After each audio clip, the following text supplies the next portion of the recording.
Have you heard the term the working poor yet? Basically, it's someone who has to live paycheck to paycheck. I just read an article that said 1/3 of American workers fall in this category now. Despite records showing that pay has actually increased over the last 2 decades, it's not enough. I think anyone who has paid rent or a mortgage completely understands what I'm talking about.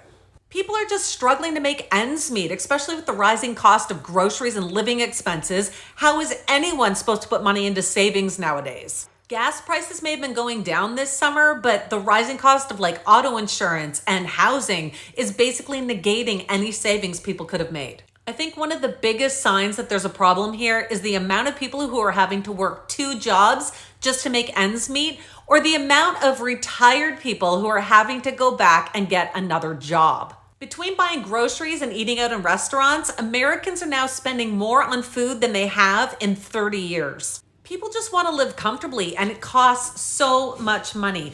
It's being estimated that things cost about 21% more than they did in 2020. I don't think it comes as any surprise that lower income workers making about $50,000 a year are obviously the ones saying they're struggling the most. But even people making $100,000 or more a year are complaining that they're barely making ends meet. People are obviously trying to cut back and economize, but maybe there's just nothing else to cut out anymore. Changes need to start happening, and a lot of people are looking to boost their income. There are so many side jobs now and other people trying to get 2 jobs.